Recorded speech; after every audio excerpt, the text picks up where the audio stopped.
Welcome back to the Closing Bell. I'm Wilfred Frost. Let's have a quick look at markets. We're near the session lows, down some 255 points on the Dow. We're awaiting the president's arrival at a Boeing plant in St. Louis. Joining us now, Dan Clifton, head of policy research and head of the Washington office at Strategis Research Partners.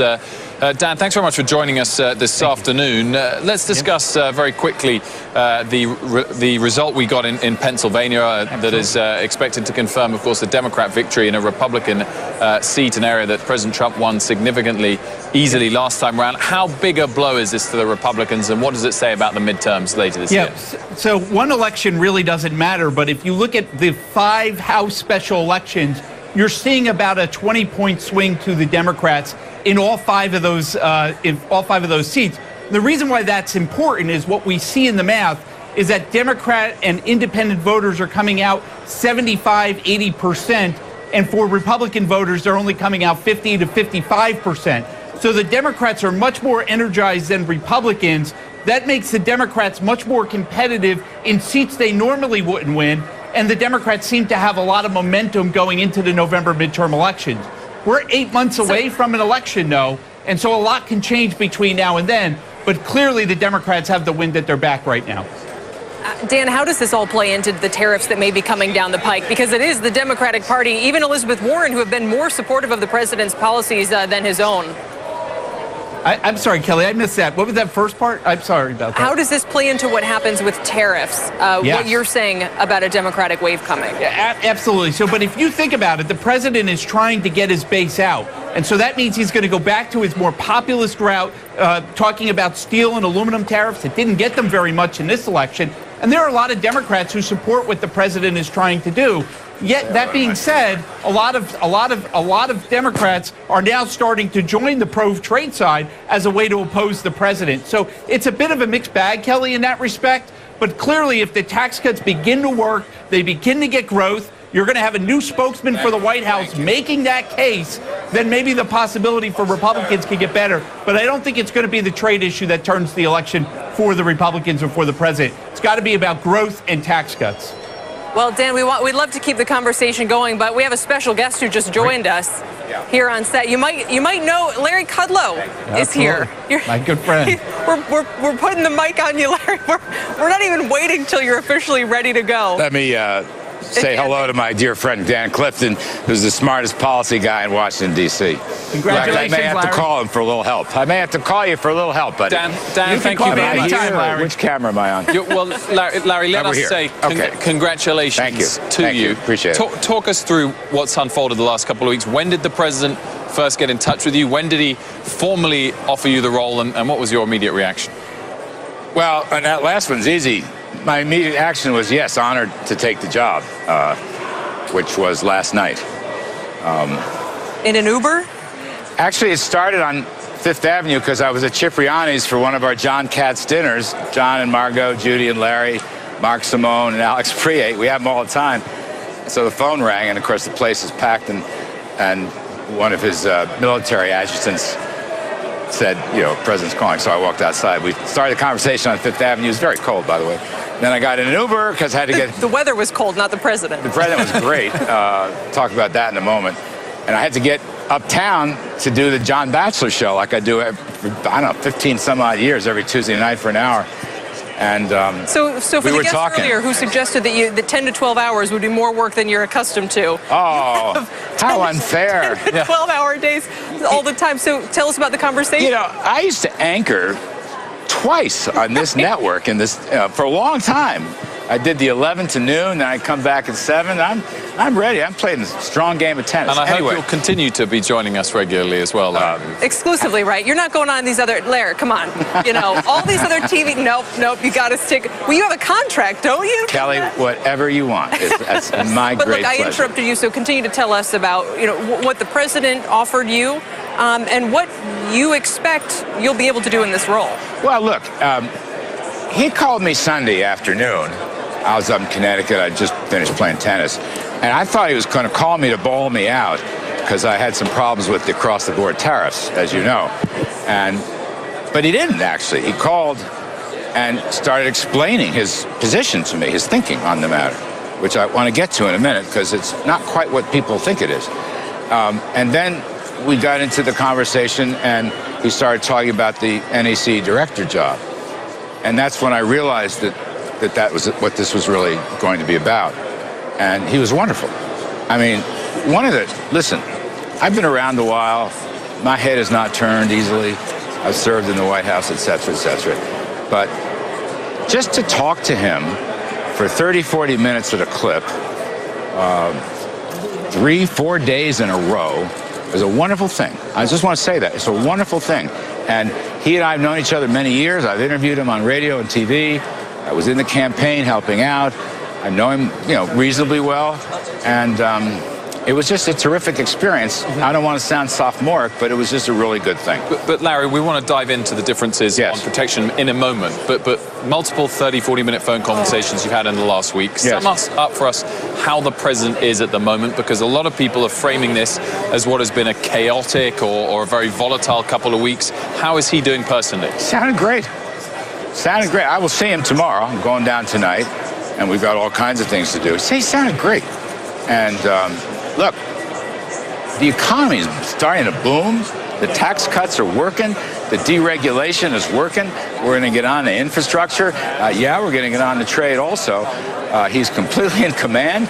And as he always does, not only does he explain stuff he's thinking, but he asks questions. This is an old thing between us, and he asks good questions. So if I try to, give him the Kudlow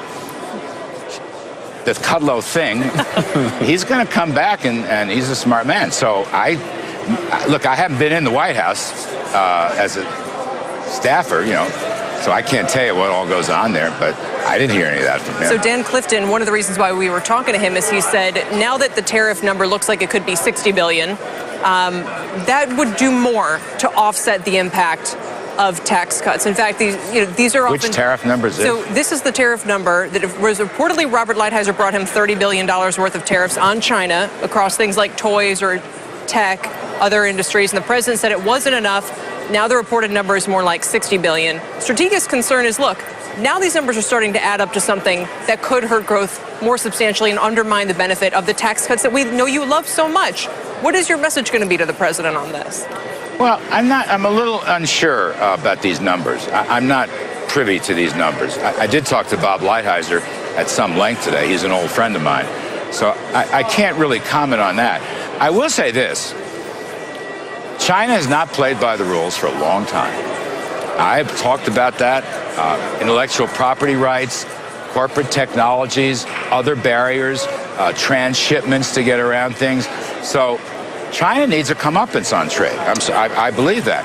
Now, we're just looking, Larry, at these live pictures of President Trump at the Boeing plant as well, which we'll keep looking at the pictures for now. And we also just had a statement, Larry, from the White House, from Sarah Sanders, saying Larry Kudlow was offered and accepted the position of Assistant to the President for Economic Policy, Director of the National Economic Council. Of course, we already knew that, Larry, because you've confirmed that to us. But well, actually, official confirmation. Congratulations again. Thank you.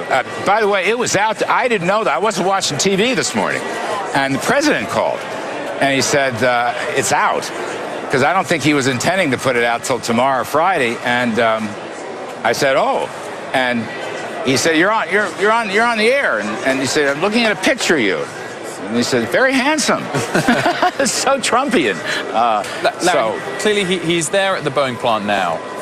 Boeing is down significantly today, 2.5%. Over the last 5 days, it's down 5%. Airbus, its rival, flat over that period. We know he looks at the stock market. Do you think he'll be looking at the reaction to Boeing's stock price today, listening to people there at the plant and thinking, gosh, maybe tariffs on China is not the right move because they can retaliate and it can hurt American companies like Boeing? Well, we will see. I must say, as someone who doesn't like tariffs, I think China has earned a tough response, not only from the United States. I mean, a thought that I have is that the United States could lead a coalition of large trading partners and allies against China, or to let China know that they are breaking the rules left and right. That's the way I'd like to see it. You could call it a sort of trade coalition of the willing. And I can't comment on specific numbers. I don't think those numbers have much to do with us. I don't know where they come from. I mean, my problem with the steel and aluminum tariffs, as they were originally announced, is that it might do harm to American users of steel and aluminum. I made that point on the air. I made it to him and consumers, ultimately. But what's happening is on that, and this is a very important thing, the end of last week, he started up with the carve-outs, the exclusions. Canada, Mexico, perhaps Australia. Now, were we on Friday? I talked about this. I think we were. And I said to you that I was relieved because I just don't like blanket tariffs, and I don't think you should punish your friends. You should try to punish your enemies in international affairs. And that's where he went. So on radio Saturday, I applauded the carve-outs. And in talking to him in recent days, Europe can get carve-outs if they negotiate with us to reduce some of their barriers. They have many barriers. Ditto for Japan. China, I don't know. Maybe China will negotiate in good faith. We will see. But regarding our tax rates, no, I don't think our economy is threatened yet. And even if the worst case had gone through, I don't think it would have had. My problem is the principle of the thing. I just don't like blanket tariffs. I prefer, look, I was talking to Speaker Paul Ryan today at some length about this. We supply-siders have always said, if you must, at least target them specifically. That will work. Reagan, we had, what, motorcycles? We had chips, cars. As I recall. Actually, we spoke to David Stockman, colorful your former TV. boss, last hour. I know. And he had some interesting things to say about this. He said he sees you in this position as a heads, Trump wins, tails, Trump loses. Maybe I wrote that down wrong. His point was, the president's going to win no matter what layer. You could end up being the fall guy. He said the president is an incorrigible, lifelong protectionist. People are delusional if they think he's going to change or if anything will change on trade outcomes. That Trump is a 17th century mercantilist in a time warp. And that Gary Cohn's departure was his acknowledgement that there was nothing anybody could say or do to change the course of that outcome. For 35 some odd years, my friend Dave Stockman has been a sky is falling guy. No matter what happens, he's pushing his agenda. He's never met Donald Trump. He didn't know anything about it. I love Dave. I love Jennifer. I worked for him for three and a half years. It wasn't easy. Dave's entitled to his opinions, all right? I don't happen to agree with those opinions, and I don't want to go any further because I don't want to get personal. Is your objective to change the president's mind? Well, I'm not sure. Larry, let's just have the close whilst we've got the noise of the bell.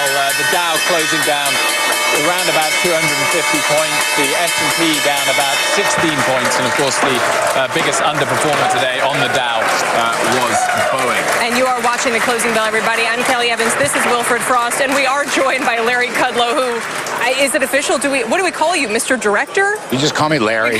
It's perfectly okay. You know, I brought her to the network. Let's be very clear. She was one of my greatest guests with ratings through the roof on the Larry, Kudlow Report. You should see the emails right now from people who want to offer you their congratulations. Many so others. thrilled for you. God bless all of them. And one night she's on, and Nick Diogan comes down. He never comes down to the set. Right now. And he's taken her away from me. I can see it. Let me read you a statement from CNBC Chairman Mark Hoffman. Yes. Here's what he had to say. Larry is a thoughtful, tenacious, and gracious gentleman who possesses an encyclopedic knowledge of markets, economics, and public policy. He has the unique ability to make the most complex concepts comprehensible and accessible.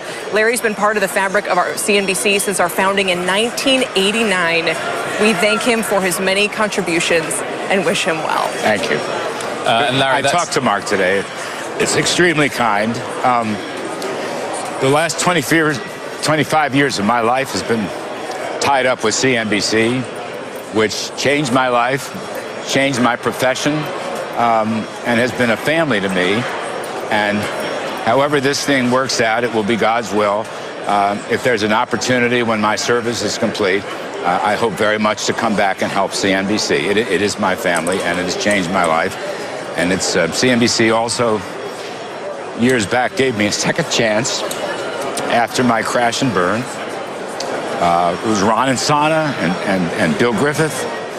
And the next thing I knew, I was in the rotation. And the next thing I knew, one night I was sitting on air with Jimmy Cramer. We didn't know what we were doing, but I love the guy. And It was wonderful. So I love this place. I'm honored. I'm honored to take this position. The hardest part about it is I won't be here 3-4 days a week anymore. Well, Larry, so many of us at CNBC echo Mark Hoffman's words, and you are an inspiration to all of us. Now you get a chance to make a difference for many, many more people. Yes. How much of an honor is that for you now? It's an enormous honor. My life has had twists and turns, and as people know, with God's grace, I'll have 23 years clean and sober in the next couple of months. That made it all possible. And wonderful people like you and Kelly and Mark Hoffman and Nick Diogan and everybody else here, the whole newsroom, it's just, I love it. But there are greater responsibilities. I'm aware of that. I believe I am up to the task. I've got a lot of energy. And listen, people are lucky if they get a second act in life, Larry. This is what, third, fourth for you? I mean, and the you know best the kind yet. of hope that people. Anyway, who's counting? Listen, the president. We're going to hear from the president, possibly himself as well. He is in St. Louis. He's touring a Boeing factory, and that is a fascinating backdrop right now. As the main issue of contention for the markets is the direction of these tariffs. So, just one final point that David Stockman made. He said he thinks, Larry, that you are the kind of guy who just wants to do whatever it takes to keep stocks rising. Now, people say that about the president as well, and they're all looking at the tariff policy through the lens of, is it helping or hurting companies like Boeing? Is it helping or hurting stock? What do you think? Look, in terms of my economic philosophy or views, it's no secret I'm a disciple of Arthur Laffer and Robert Mundell and some others, Steve Forbes, Steve Moore. Look, I want to make it really simple. Mr. Stockman notwithstanding. I believe, first of all, that the greatest and most important thing for this or any other country is rapid economic growth and prosperity for everyone. That is my basic view, and it has been for 4 decades. Second, there are ways to do it. I don't believe in secular stagnation. We go through slumps in this country. Good policies always help. Ultimately, it's the genius of our American businessmen and women and our Constitution and our rule of law. But if you keep tax rates minimal, if you keep regulations and government spending minimal, if you keep the dollar sound and steady, you are going to have a terrific economy. If government has a modest approach and lets people do what they need to do and allows the freedom to do it, we will do great in this country. We are already, I believe, on the front end of a tremendous investment boom. Numbers are going to come out over time. That's my philosophy. Whether that, look, I love the stock market. I love wealth. I think rising stocks helps everybody. All right. And let me finish this point. Many of the people who are critical of me or the president's tax cuts are the very people who are being helped the most. For example, my friends in the union movement, teachers union, government workers, they hate this stuff. Well, you know what? The lower tax rates and the faster economic growth and the better profits is the only hope they have of ever seeing their pensions. So don't tell me it doesn't help everybody, because it does. And in fact, I know people are nagging and complaining to me about the SALT tax on state and local governments. Okay, we'll figure that out over time. But you know what? I'm going to say, as I have, everybody is going to benefit from a boom. Everybody. You know why? I say to my friends, wealthy people in the suburbs or the city, your business is going to improve. Here's a question. Your order book is going to improve. Larry, you're going to be better off everywhere. Big-time investor I asked, I said, what would you want to ask Larry Kudlow right now? And he said, if you could wave a magic wand, what is one incremental policy that would ensure a higher long-term growth rate? What would you do? Is it infrastructure, or are you not so keen on that? What is it that would be that one thing? I'll just say it in a little phrase. Lower tax rates and sound money. Personal tax rates? Personal, corporate. Lower tax rates and sound, stable dollar. If you have that combination, as Brian Dimitrovic and I wrote in our book, JFK and the Reagan Revolution, when that model has been tried under JFK and under Reagan, it's worked fabulously. And I'll even give Bill Clinton. You think Trump's going to embrace a strong dollar?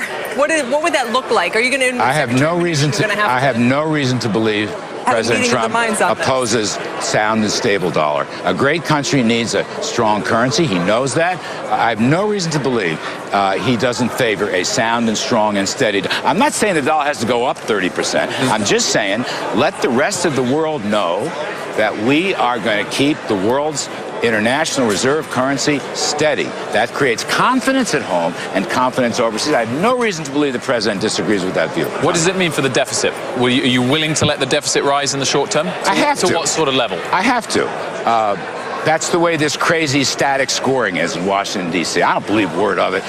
Look, I was the numbers guy at OMB for 3 years. I heard the same thing when Reagan cut tax rates, okay? Short run, yes, you're going to get a deficit. But look, so you're running a business. You're running a business. And you see investment opportunities to expand your business. Machinery, equipment, training, hiring, whatever. So you'll go out and borrow in the short run in order to expand the business over time. That's the way it works. If you're borrowing to finance current services or day-to-day expenditures, you got a problem. If you're borrowing to have greater investment, literally we are with these lower tax rates and the sound money and making sure we look after our interests overseas. That's Larry, the best possible thing. The best possible thing. What kind of conversations have you had with Gary Cohn? It sounds like he might stick around for part of this transition. I hope he does. I have talked to Gary almost daily. He is wonderful. He has been a great help to me. At one point I asked him, I called him one day as we were going through this. I said, Gary, this is a really dumb question, but look, what do you do? What's your day like? What do you do? And he laughed. He said, no, that's actually quite a good question. Because are you moving to Washington? Yes. Oh, yes, absolutely. Tonight? Well, we won't move lock, stock, and barrel. We're going down in there, Judy and I. Yes, this is a 24/7 type Did Gary job. have any cautionary advice for you? What not to do, who not to tangle with?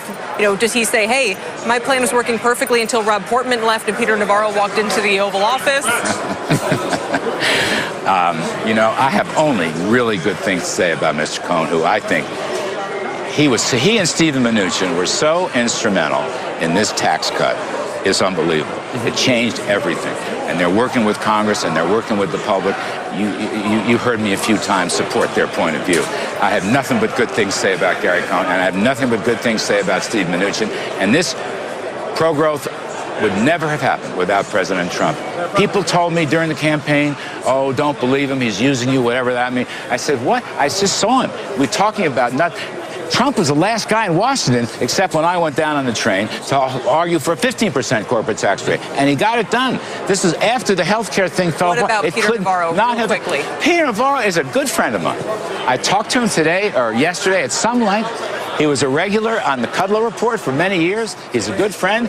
We agree on some things, and we disagree on some things. And let me say, if you know me, policy disputes are great. I never and never will make it personal. Never. He's a smart guy. As I say, we will have our agreements and we will have our disagreements. My friend Wilbur Ross has been helping me on this. Same thing. Wilbur said to me, Larry, all I ask is that when the decision is made by the president, we then move on to the next issue. And I said, Wilbur, you have my word. You have my word. That's the way. You know, I want to set up, by the way, or strengthen a process so that when decisions are made, we devote our time and our discipline to executing the president's policy desires. That's the way this should work. I've had experience in this area years ago with Reagan, and I followed it very closely during the Bush years. Is Peter Navarro going to report to you now, or that's over? I don't know anything about that. I'm just only because you bring up the process. I didn't know if you meant that was... In my mind, Peter Navarro is an equal. Okay, whatever the flow chart may or may not say, I haven't gotten that far. By the way, I'm a good bureaucrat, always have been. I'm a process guy, I'm a policy guy. That's why the president said to me, and other friends of mine said, you have been working 40 years for this. And the president said to me, this is the job you wanted. And I said, yes, sir, it is. 25 of those 40 here at CNBC. I asked him, that's correct, by the way. 3 years at the Fed, 10 years as the chief economist at Bear Stearns, other activities around. This, by the way, the 10-year anniversary of Bear Stearns going bust, which is a side point. I read the article with great interest. Larry, Gary Cohn, back to him. Yes. He was seen as someone who linked CEOs, linked the business world with the administration. Is that something you see as a role you'll have to take Absolutely. on? Have CEOs rung you already? Have you spoken to any in particular? Some. There's a laundry list, according to our front office, of people that want to talk to me. I want very much to do it. I want to follow in Gary's footsteps. I think that's extremely wise. I did some of that years ago with Reagan. I was kind of a business guy from Wall Street. Yes, must do that. It's not a consensus thing. It's the president's desire and his senior staff to let folks know what we're doing and why we're doing it. And I know there are agreements and disagreements, but to me, transparency is a very important principle, particularly nowadays, you know, with all the high-tech communication. You can't hide anything, nor should you. So I look forward to meeting with all of them. Jamie Dimon, who was a friend of mine, apparently called somebody and said, could I have Kudlow's number? The only thing I didn't like about it is I thought he had my number. If you write it down, I'll send it to him now. He's a wonderful... listen, I'll give him everything in the world as long as he buys me dinner at Vico. That's our local watering hole up in the Upper East Side. I'm sure he'll be willing to do that. Just back to Gary Cohn one last time. Yes. Clearly he had big disagreements at times with the president, ultimately led to his departure. Do you fear that? And what's the sort of tenure that you're hoping for in this role? 1 year? 3 full years? 7 years? I couldn't possibly. Look, I wouldn't have told you 6 days ago that I'd be talking about this. Look, I've known the president a long time. We have Mutual Admiration Society. He is the president, so it's a different role, and I will abide by that. There may be agreements, there may be disagreements. We'll talk it through, but as I said, once decisions are made, that's it. It's time to execute. The president is going to begin speaking, we believe, in St. Louis at that Boeing plant within just about a minute or two. Good. Will you stick around? Yes, I'd like to hear your thoughts about what he has to say there. I'm interested in what he says. You don't know already? I mean, are you going to be giving him, what do you expect to be giving him direction on matters like this? I will certainly give him the best advice I can. And working with my pal Kevin Hassett at CEA, we're numbers people. We make assertions, but we're numbers people, and the president deserves the best information he can get. Let me ask you something on the Pennsylvania election results real quickly. A district that Trump won by 20 points looks like it's a dead heat, or maybe the Democrats just have won at this point. And strategist Dan Clifton, who we had just said on as well, says a wave election is coming in the fall. How is that going to complicate things for the White House? Or does it just take policy? And look, if they're the biggest supporters of the president's tariffs, Elizabeth Warren is more in his corner. President, by the way, the Interpol show he still has a 20-point lead in that district. I don't want to go in. It was a close race, and let the best person win, so I can't tell that. I don't want to anticipate stuff. You know me, I'm an optimist. I just wonder, is it going to drag him in more of that tariff direction, which is the one place you guys have a core disagreement? I'm an optimist. I believe in growth. So does he. And I think this country is going to have a great run here. We've been a little slow. I just think this is the greatest country in the world, and we will produce the best economy in the world. That's what our history tells us. And the president, you said, when you've spoken to him over the last few days, wasn't in a negative mood, despite perhaps He was in a great mood. Yeah. We had great jokes going back and forth. He was kidding me about stuff. It was great. You know, to know him is, I just have to tell you this, is a lot different than what some people have views of. Larry, the president here is about to begin speaking. It's a great honor. And we'll listen in to President Trump in St. Louis. Great company. We appreciate it. I want to thank Secretary Mnuchin for being here. I know you flew from a different direction, but it's important. Economic development, even for Treasury, is very important. And Dan Meehan, President and CEO of the Missouri Chamber of Commerce. Thank you very much, Dan, doing a great job. And Missouri's doing a great job. It's an incredible place. I also want to thank my friend Dennis. We've been friends for a long time. And I keep telling these countries, no, you have to buy American. I want you to buy American. You know, we help people, we help countries, we give aid to countries. I say, where do you buy your equipment? Oh, we buy from other countries. I said, what about buying from the United States? Well, we haven't been doing that. Now they do it. So we want them to buy. And we also make the best product. We also make the best product. And you know what? If we didn't make the best product, I wouldn't ask them to do it. But we make by far the best fighter jets. We make the best there is in the military world, and mostly the best there is in almost any world. And we're coming back and doing it more so than we've ever done before. We're setting records. I want to just say the F-18, one of my favorite planes, to me it's a work of art, is you look at the workers, you look at the talent that went into it. We just looked at different versions of it. It is spectacular. It's a beautiful thing to watch. Just a few years ago, this plant was in very serious danger of shutting down, and we've got it going again. And I think probably going maybe like it's never gone before, right? Doing better than it's ever done before. But I'm proud to say we kept it open, keeping thousands of Americans employed right here in St. Louis, Missouri. Great place. Place that was very good to me. The state of Missouri was very good to me, I'll tell you.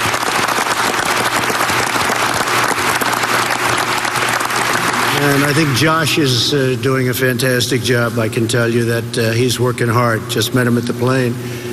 We're going out of our way. We've asked Congress to fund 24 brand new F-18s, and that's going to be the latest and the greatest.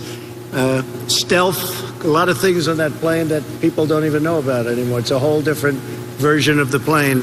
So we're looking for 24 brand new ones. We're working on price. And maybe we can work out a good price. Otherwise, we're going to buy them from somebody else. But it'll all be in the United States, right? I don't know. I have a feeling. What do you think, Dennis? We're going to make a deal? We'll find a way. We'll find a way. We're going to find a way.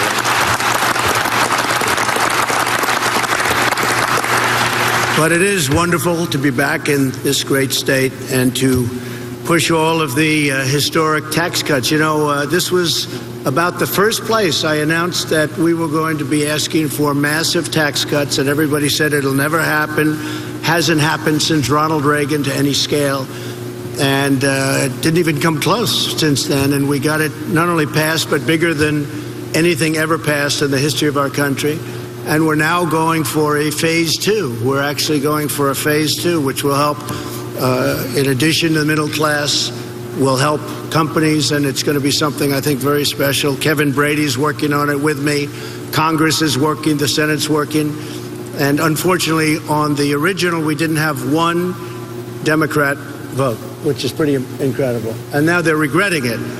But we're going to do a phase two, and it's going to be something I think that will really be a big incentive to do a lot of things just like we're doing right here, and a tremendous incentive for the workers.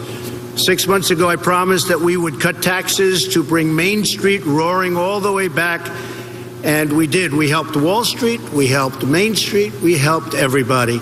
And all of that money that went into the pockets of people, thousands and thousands of dollars each, they're very, very happy about. We created 300,000 jobs in February.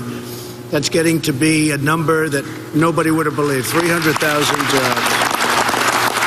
And really importantly, we've created almost 3 million jobs since Election Day. And if somebody would have said that that was going to happen, they would have said, that's not possible. And, you know, the candidate, I wouldn't have said it. You would have lost all credibility in running. But we created almost 3 million. And in fact, it's now it's going to be very shortly over 3 million jobs since Election Day, a number that is just, nobody would have believed that could have happened. So we're very proud of it.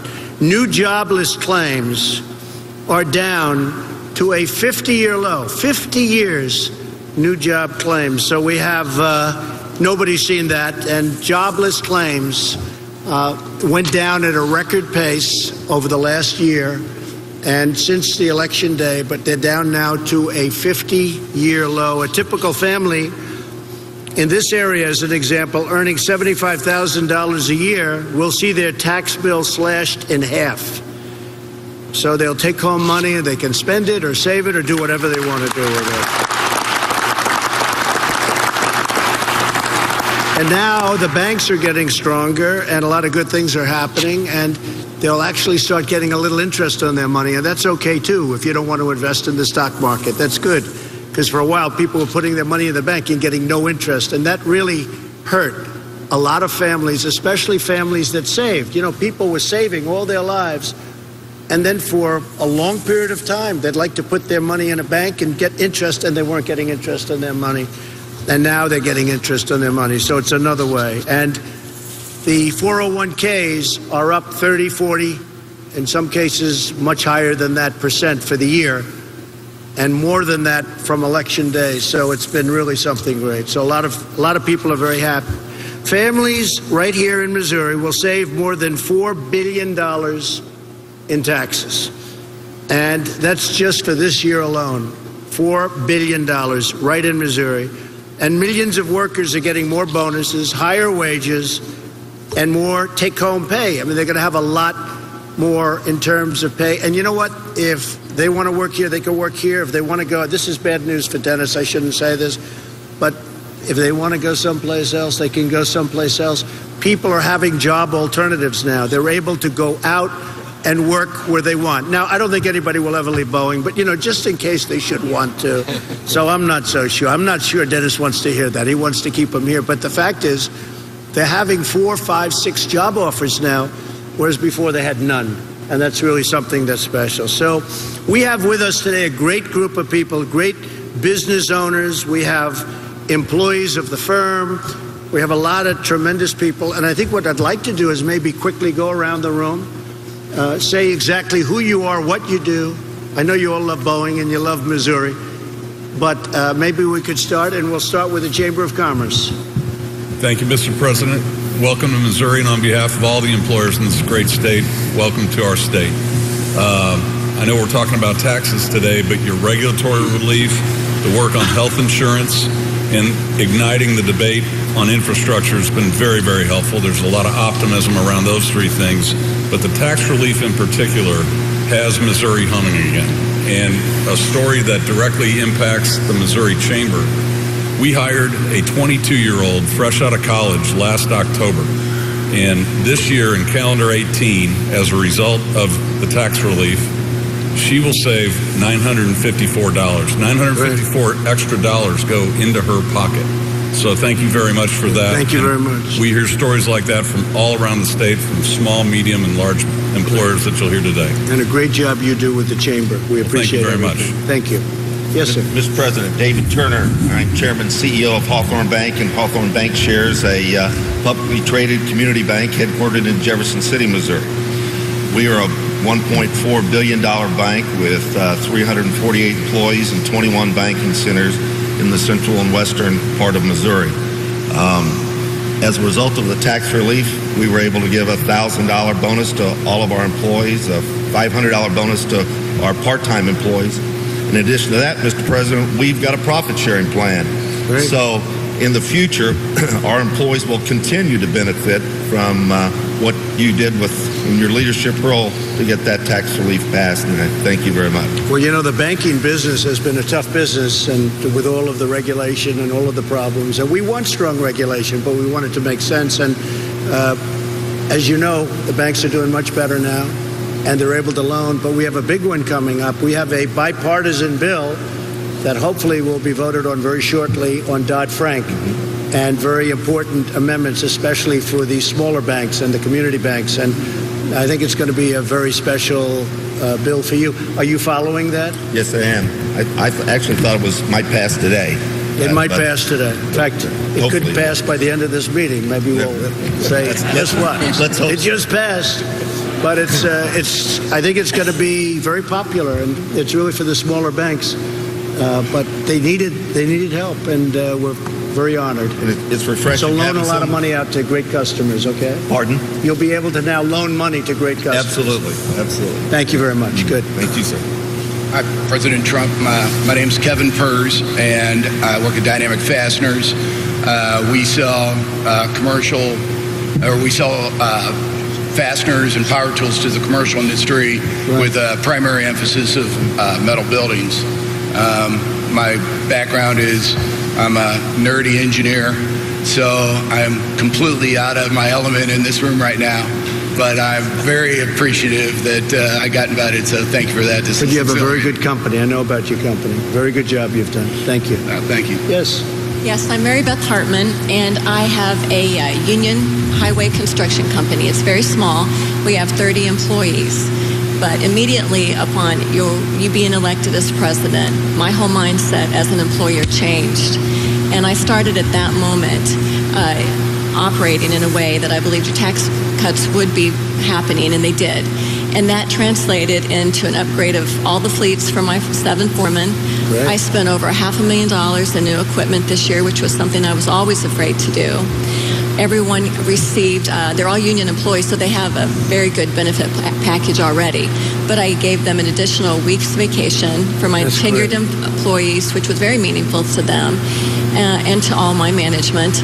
And then they all received at least $500 at Christmas, some of them as much as $2,500, depending on what their ranking was. So the biggest thing I thought, for 10 years, my employees that were union were very concerned about their pension fund. It had been underfunded for over 10 years. And when I talked to them last week, they are now at 94% funded, with the expectation that they're going to be 100% funded by the year 2020. That's true. That's and right. So we are very big supporters of yours and our company, and we are so grateful for the work that you've done, and you've only just started. So thank you for everything. Thank you very much. That's very nice. And you had your best year. My best year in 17 that's what years. I've heard. Absolutely. A lot of people are saying it. They've had the best year by far that they've ever had. So that's what we want to hear. Thank you. Thank you. Mr. President, Chad Deviney with the Kansas City Southern Railway, headquartered in Kansas City, Missouri. I'd like to thank you for your leadership with the tax reform. Once the passage, it was perfect timing. Our executive team did give all of our employees a $1,000 bonus.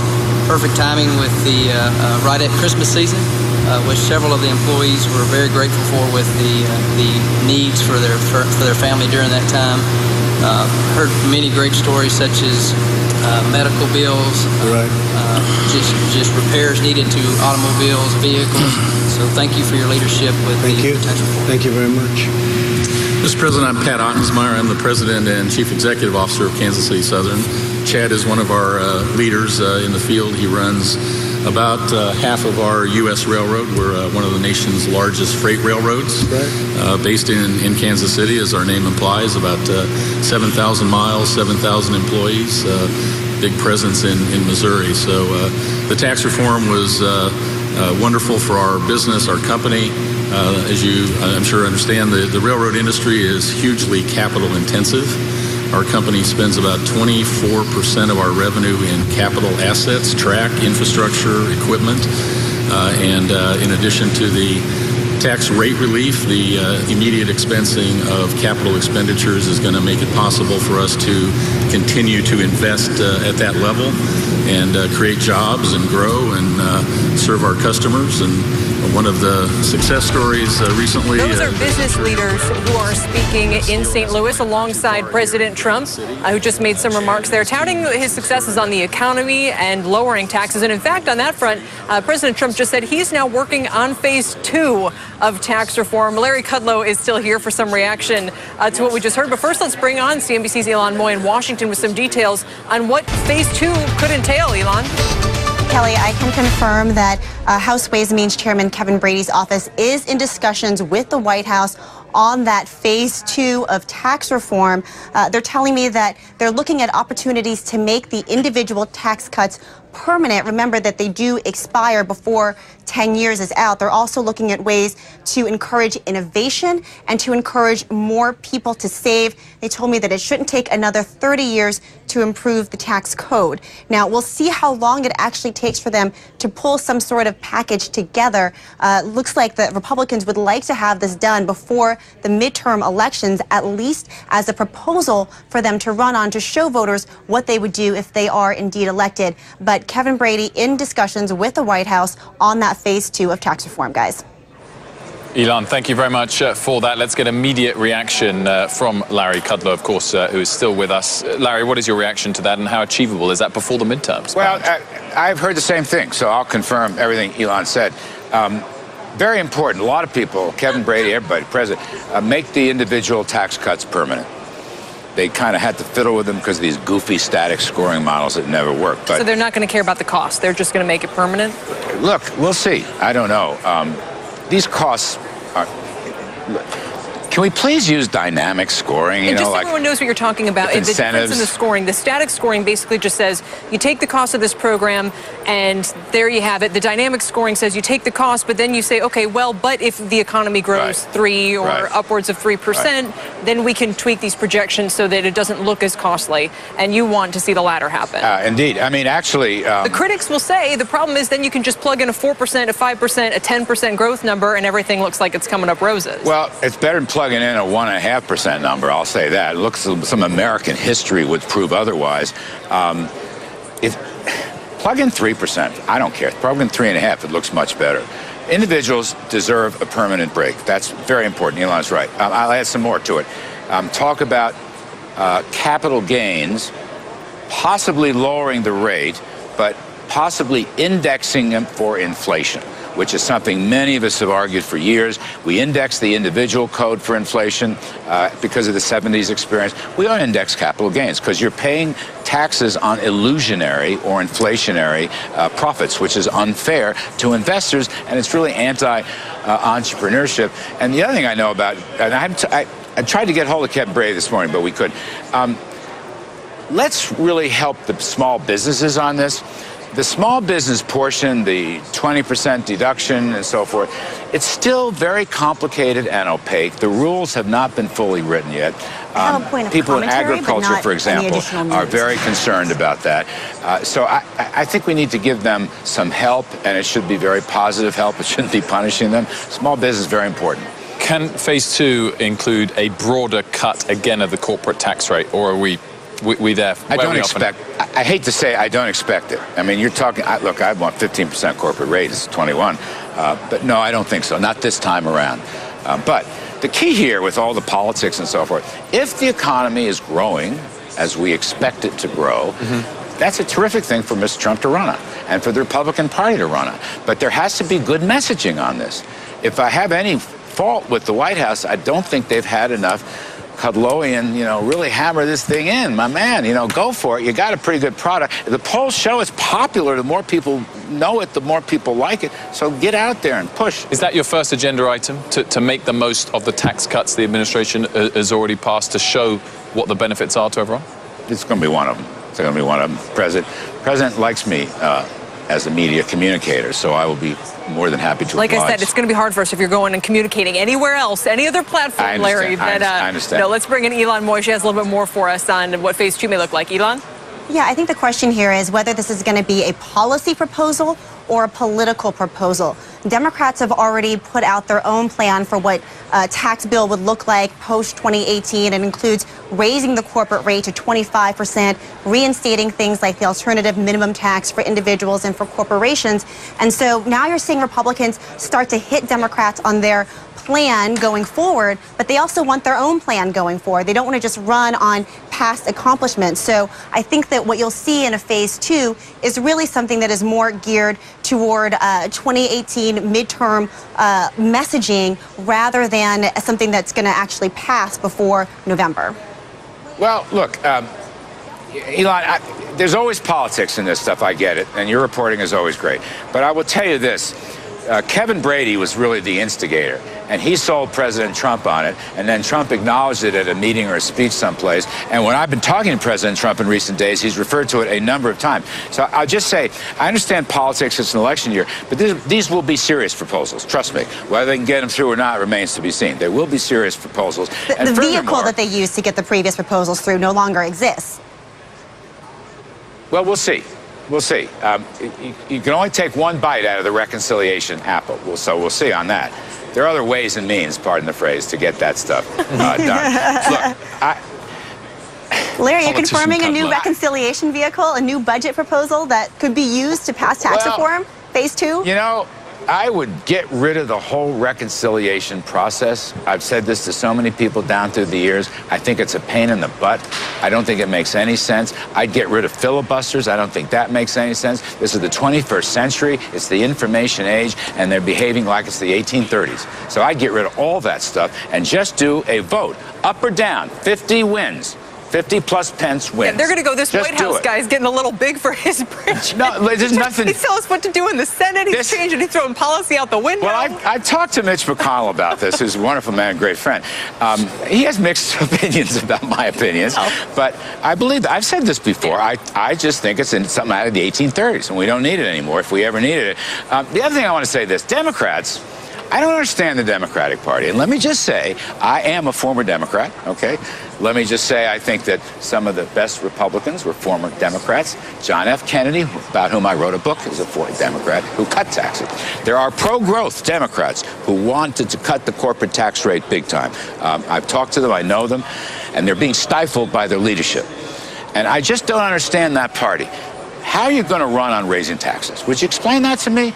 If the tax cuts are working and popular, which is what the evidence shows and the polls show, how are they going to, let's tax rich people? They're going to say, we're going to raise the taxes and we're going to use the money for infrastructure. Well, they're going to say, we'll raise the taxes and we'll spend and spend and spend on a whole bunch of things. And I don't think it's a winning message. I'm not going to predict the midterms here in March, but I'm just saying, I think the GOP, if it gets its message out, has much stronger ground on this election than ever before. I think phase 2 is a good idea. And by the way, Mr. Trump's defense of America regarding international trade, whatever the specifics turn out to be, is a very popular issue.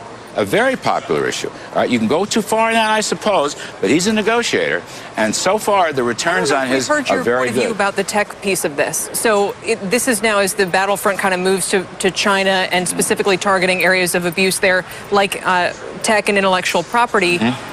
Is that something that, look, no matter what the cost is, needs to be done, or is that something that threatens probably the most successful part of the U.S. economy, That's which correct. is these tech giants? That's correct. And therefore, if it comes to it, I am going to strongly favor targeted tariffs and tax increases on China until they come to the table sincerely and play ball with us. It's not just that, too. It's also this idea that maybe that Chinese companies wouldn't be allowed to list on the New York Stock Exchange, or that U.S. companies, look what happened with Broadcom and Qualcomm, could not have any Chinese investment.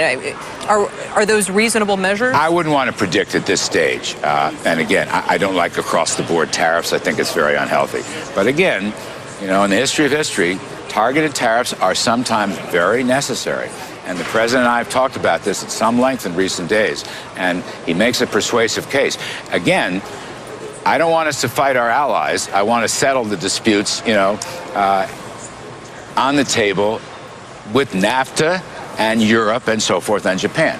To me, that's the best way. And we mustn't shoot ourselves in the foot. Tariffs are, after all, taxes. But, when things reach such an extreme point, as they have with China, American company goes to a province, and the provincial people force them to put all their plans on the table, including the technology. That's unheard of. And then look at even Apple, the concessions that one of our most important companies makes in terms of domiciling its technology there to appease the authorities. So you're right. You got these provincial guys. They're like mobsters, like mafioso. And you got to give them vigorish to get in the first place. And then they steal your technology, and then they steal your property rights. That's really, look, as a free trade, that's got to change. And if Mr. Trump carries that forward, I cannot criticize that. All my free trade friends cannot criticize that. Is one of your biggest jobs there, therefore, to convince some of the CEOs who we've spoken about already, who have come out and loudly criticized tariffs of any form? Because the argument you're making now sounds very sensible. We know there's been intellectual property stolen from China. It's been going on not just during this presidency, but the previous presidency.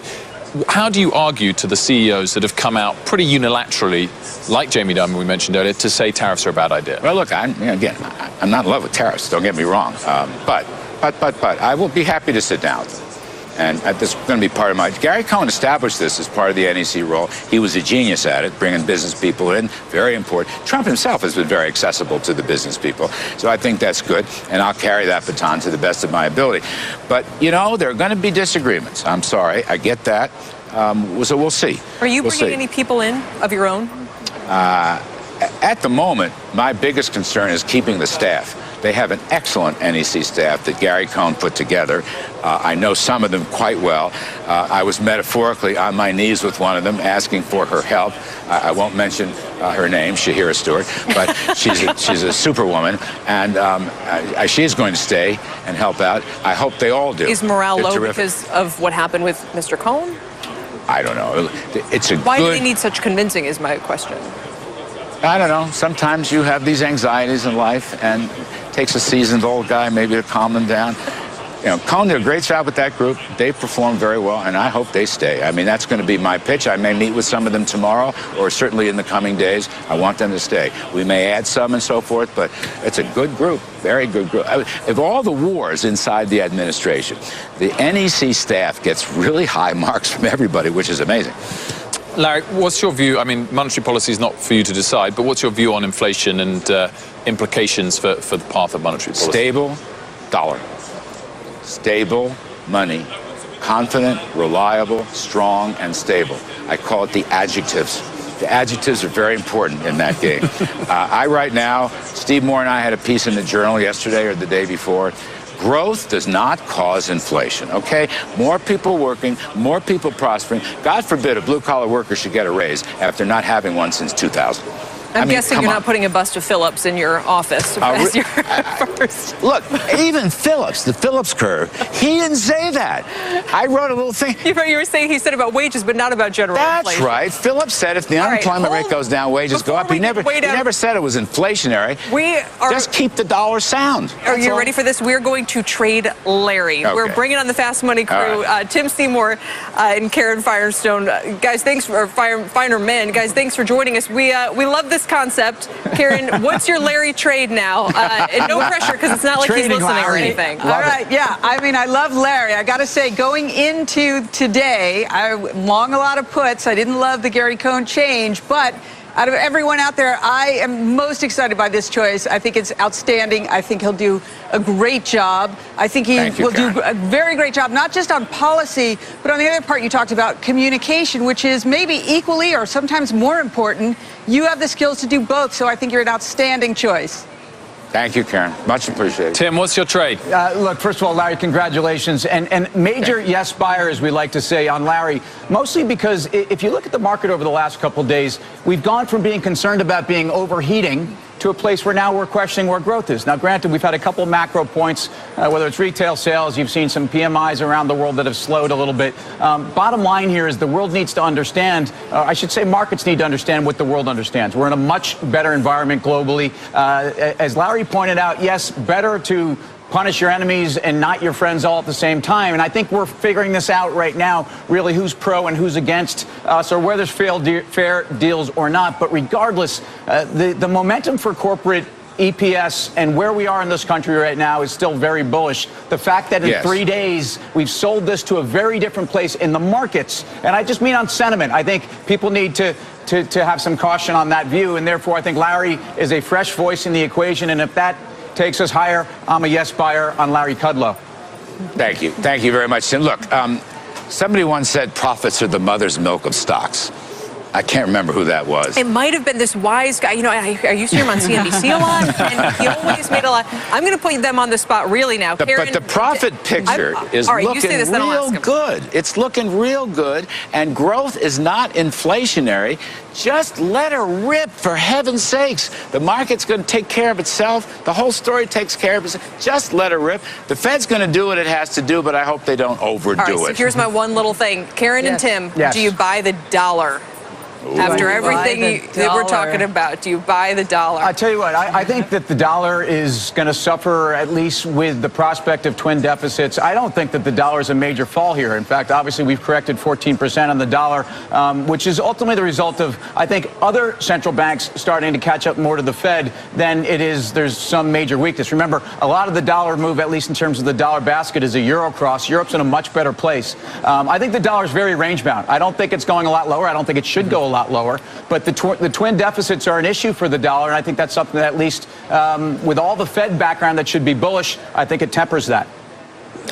I don't know who said this, but King Dollar is in the great interest of America and its economy and its stock market, because look, whether you're a domestic investor or foreign investor, you're not going to buy a currency But it's chronically not whether falling. it's in the interest. You heard what Tim said about the twin deficits. We hear this all up and down Wall Street right now. They listen to what you're saying about phase 2 of the tax cuts, and then you go, you know what, Larry's going to get in there. We're going to spend more to lower these rates, and the dollar's going to go down. I'm not a spender. I'm a spending cutter, even though Stockman won't admit that. It's true.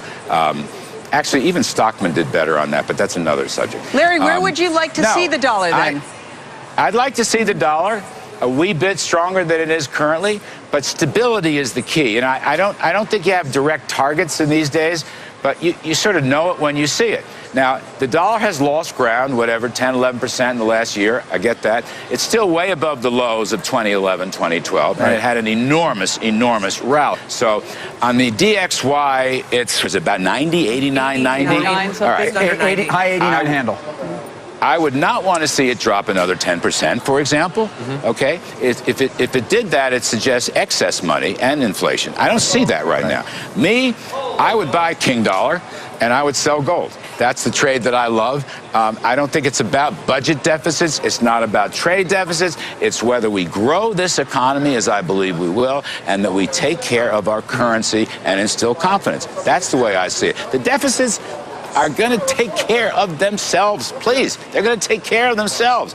The trade deficit, with Trump economic growth, the trade deficit actually is going to get wider. Should we be talking about the dollar? Measure of the economy. Tim and Karen, we're going to have to leave it there with you guys, but we look forward to Fast Money in about 12 or 30 minutes' time, but we will continue, Thank you. of course, discussing things. Thank you, guys. Thank you so much. With Larry. Larry, just quickly on the dollar. Yeah. Back in Davos, was it a mistake of Secretary Mnuchin to even give the possibility of interpretation that the Treasury Secretary doesn't want a strong dollar?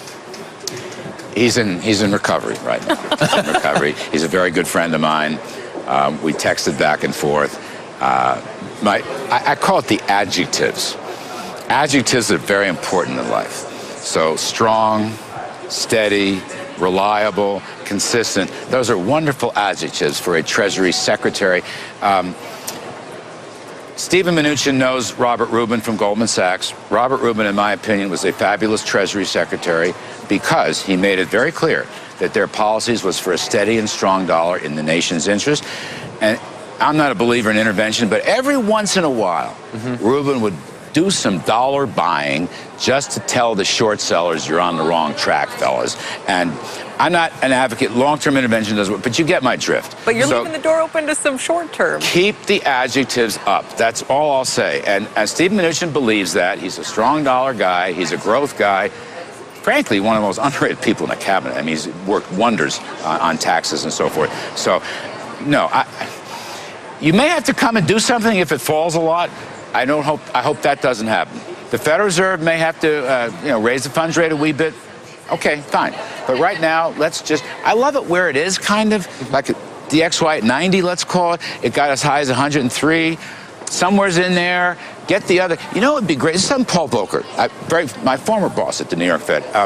Volcker says one of the things we need to do is have a conference and an effort, the G20 now, not the G7, to enhance currency cooperation and stability worldwide. We do not want beggar thy neighbor policies. We do not want dollar wars. That's bad for everybody. And by the way, no one has ever devalued their currency into prosperity. So Volcker's idea of having a full-scale conference of currency reform, I don't mean necessarily pegging rates, just you know it when you see it. But we have to work together. I don't know why the G20 doesn't bring this up. They talk about everything. Years ago, they got close. I mean, there were a lot of but the central now they were around and talking about global climate warming and all this. Just but everyone's the dollar. That's their job. They're finance ministers, for God's sakes. Because the other ones are getting a little stronger now. That's what makes it different from the that's a very good point. No, you're absolutely right. And it's interesting in this dollar slide, and it's a terrific point, Kelly. Gold has not exploded upwards. Commodities have not exploded. Those would be serious inflation signals. So to some extent, you're right. Europe is growing better. Japan is going better, so their currencies are stronger. And I thank you for that. That's a terrific point. I'm going to say that to Mr. Trump, make sure I give you full credit, as I always do. But I just don't want to see the dollar really plunge. That would be bad. But so far, I'm okay with this story, and let's just keep up with it. Stepping away from the dollar, back to the stock market. Yes. Larry, 2 weeks ago or so, we were sat here, the three of us, asking you about the steel and aluminum tariffs the day they were put on. The market was falling pretty sharply those couple of days. And you said here on this set, that you were hoping the president was acknowledging the fall in the stock market. Clearly, since then, he's rolled them back a little bit. That's correct. Do you think that was because of the stock market fall? Did you speak to him specifically about that? How closely do you think he looks at the stock market as an indicator for whether his policies, his words, are the right things? I know he follows the market. We haven't spoken about the market in recent days. He does follow it, and he should follow it. I think the stock market is a pretty good indicator of the current future economy. Look, I was very concerned. I mean, I was not a happy camper when the aluminum and steel thing first broke, because of its blanketness and because we seemed like we were punishing our friends. But he's shifted. Very important. And he's a negotiator. We don't have many presidents who are negotiators. You know who's a good negotiator? Once president of a union, Ronald Reagan. He knew how to use carrots and sticks. NAFTA, TPP, are those then important objectives of yours? Yes. We always talk broadly, Larry, with you about free trade. But, yes. You know, with those trade agreements being out there and with these possibly being negotiating chips, are you going to kind of push all of this towards an outcome where it's like, okay, we use these as bargaining tools so that we stay in NAFTA? I don't know if you think we need a better deal. Maybe we join the Trans-Pacific Partnership. Well, look, it's the president's view that counts, and the president would much prefer to negotiate through NAFTA. Much prefer. And that's one of the reasons that he exempted Canada and Mexico, the two NAFTA partners, because it was overdone. And, okay, I'm for NAFTA, but it's got to be fixed. It's really got to be reupholstered in many different ways. You've got tax issues, and you've got internal regulatory issues. But our economies are completely integrated nowadays. So I don't think if we left NAFTA, I think it would have very bad consequences, to be perfectly honest. I think the president acknowledges that. And his basic point is, let's negotiate. And that's a good point for international trade. Larry, hang on. We've got more from Elon now on the details, potential details of this phase 2 of tax reform. Elon? Guys, Chairman Brady's office now confirming to me that they are hoping to bring forward some improvements to the tax code, this phase 2, this year. Unclear if that would be before or after those November elections. But again, the goal of the new package would be to make those individual tax cuts permanent, to encourage household savings, and to help businesses become more innovative. So there is now some sort of timeline, at least, for those discussions that Chairman Brady is having with the White House. Elon's spot on. That's a key point. And the other key point about permanence is I'd like to see the immediate investment expensing be made permanent. It's got a 5-year window. But does that take the stimulus out of it? Because if there's no reason, if it's not going to sunset, then there's no urgency to do it now, or? No, it's just long term. That's our deal. That's the rule. And it makes our investment environment that much more hospitable for people at home and folks abroad. Look, you know, Trump has always said this, I agree. We want to make America the worldwide investment destination. We had that mantle, but we've lost it in recent years. Let's return it. We're more competitive with respect to taxes. We're more competitive with respect to regulations. We're more competitive. We can fix this broken international trading system, do it the right way, and hence people will come to us. We want them to come to us. Companies that left us will come home. International companies that stayed away will come back, will come right in and build new stuff. That's a big part of the president's thinking, and he's right. I mean, literally, we're making America great. We're just saying, what did he say in Davos? Well, look what's happened in Canada, where there's pressure on the prime minister there because suddenly their tax rates, which all the U.S. companies inverted to take advantage of, don't look as attractive. Pity. Now, I am told by important sources in the American government that Mr. Trudeau has been on the phone with the president, hand over fist, acknowledging concessions. I have a feeling your sources are good as well. It's a very good source. It's one I've been speaking with in recent days. So I'm told that. And he told the same thing about Europe. But I will say this source is worried about the trade situation in Europe. The EU has very bad protectionist policies. They also have very bad tax policies. They have big VATs. We have to pay the darn VATs. And they sometimes have quotas on our cars. That's not right. We let them in. We welcome them in the South and so forth. Low tax states and right to work laws, that's great. The Detroit crowd should go south and have better state tax rates. That's a big point our laughter makes. The EU has a 10% import tax on US cars. Right. Does your source think that if that doesn't get retracted that there'll be a reciprocal tariff put on European cars? He's looking at it real closely. What He's looking at it real closely. It's a good question. And the answer is yes. Larry, go ahead, Elon. If I could just jump in here, you know, one of the big international questions, in addition to tariffs that companies are facing, is what happens with the international side of the tax code. It seems that many companies are still digesting all of the major changes, particularly on that complicated international side, that were done in the last tax package. You know, are Republicans biting off more than they can chew with putting together yet another tax package before the last one is completely worked out? Well, you know, I think, you know, you just chew the whole peanut butter sandwich on this. In other words, you're going to have revisions to the individual code, revisions to the small business code. And I think you're quite right, by the way.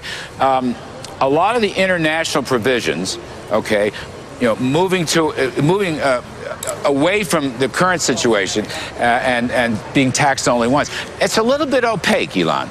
You know, you look at it, I tried to work through it with people. It's not clear what all is in there.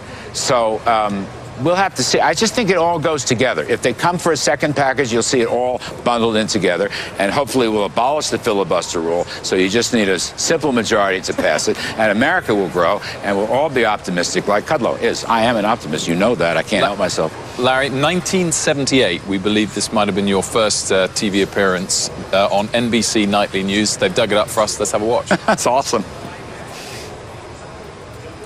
The dollar market, the stock market, the gold market, the bond market are all very much related. These are markets made up of millions of people making individual assessments, individual decisions. And quite clearly, there is now a massive loss of confidence in the ability of the U.S. to handle its inflation problem over the next couple of years. Good point. Needed a haircut, but good point. Well, I had hair in those days. Your interviewer needed a haircut more. No, that was, well, he was a good business reporter in the days when business reporters were very scarce. And I can't, maybe they'll come to me. He was terrific. He was the only guy who cared. I'd go on the Today Show when Tom Brokaw was running it. And I think Jane Pauley was running it. And we'd start talking about the economy, which was a big subject because it was all going to hell in a handbag with inflation and interest and whatnot. And Mike Jensen, that's it, home run. Mike Jensen, very nice guy. Haven't seen him in ages. Hope Larry, you're such a pro that you're a guest, but with an earpiece as well. Are you kidding? This is perfect. Jason, is there anybody smarter than Jason Gowers? Anyway, the point is, I try to get a message out on the economy. It wasn't easy. Tom Brokaw's been a lifelong friend. I love the guy. Jane Pauley, I don't know so well, but I remember one time going up with all this crisis, and she's saying, well, it sounds like you know what you're talking about. I'm not quite sure. And I looked over and said, well, that's because you really don't know what I'm talking about. Was that the last time you were ever on that program? There was a hiatus of several years. The cast changed, and I was welcomed back. You're brave for bringing it up Well, again. I was sort of annoyed, okay, you know. Nowadays, everybody covers everything in business and finance. But to your point, communication still is one of the first things you want to emphasize in there. What is that going to look like? Are you going to get out there and do, you know, pick a platform? Radio, you have TV, you have Twitter, you have the web. Is there going to be a concerted effort, or is it just, I'm available, I want to talk about this and tell everybody what we're trying to do? Well, I'm available. There's no question about that. I love radio. One of the hardest parts of this is I'm going to have to give up my radio show for a while. I love TV. I tweet, constantly tweet. I haven't in recent days because I've been locked up on Rikers Island, but when I get my feet back on the ground, I'll be able to start tweeting again and giving opinions like we are tonight, which is fabulous. So everything.